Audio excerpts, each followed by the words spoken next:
Now, the tax collectors and the sinners were all gathering round to hear Jesus. But the Pharisees and the teachers of the law muttered, "This man welcomes sinners and eats with them." So Jesus told them this parable. Suppose one of you, having 100 sheep, loses one of them.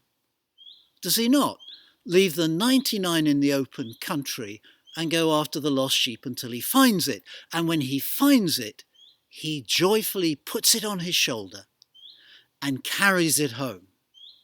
And he calls his friends and his neighbors together, and he says, "Rejoice with me, I've found my lost sheep." In the same way, I tell you, there is more rejoicing in heaven over one sinner who repents than over 99 righteous people who do not need to repent.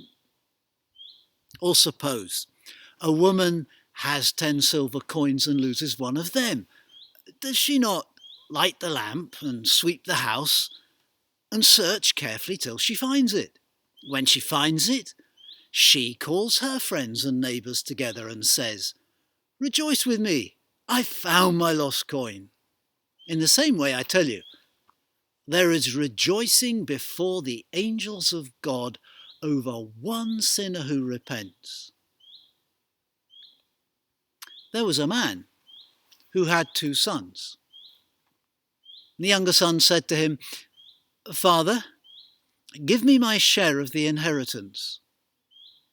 So he divided the living between them.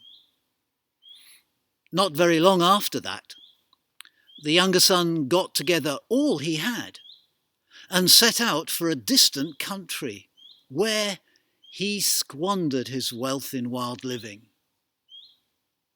When he'd spent everything, there was a famine in that whole country, and he began to be in need. So he hired himself out to a citizen of that country who sent him to his fields to feed pigs. He longed to fill his stomach with the pods the pigs were eating, but nobody gave him anything. When he came to his senses, he said, "How many of my father's hired workers have food to spare? And here I am, starving to death. I will get up and I will go to my father and I will say to him, 'Father, I've sinned against heaven and against you. I'm no longer worthy to be called your son. Make me as one of your hired workers.' So he got up and went to his father.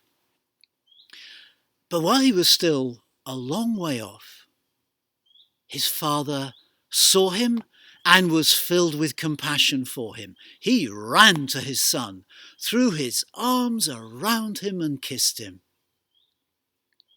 'Father,' the son said, 'I've sinned against heaven and against you.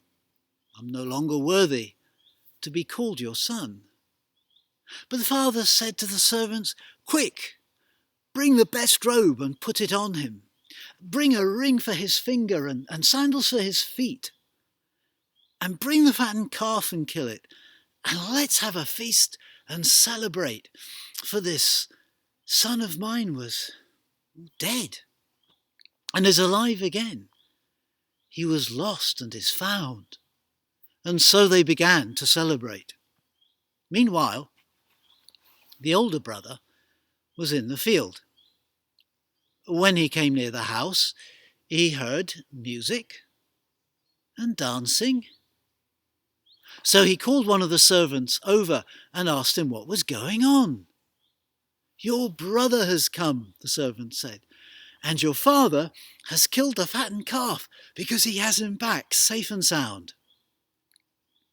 But the older brother became angry and refused to go in.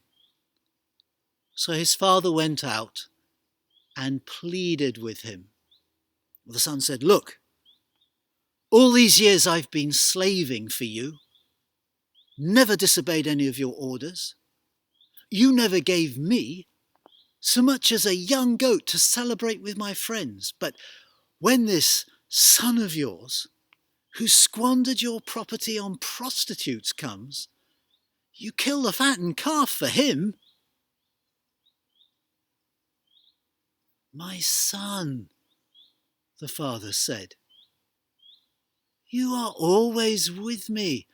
Everything I have is yours. But we had to celebrate, for this brother of yours was dead and is alive again. He was lost and is found."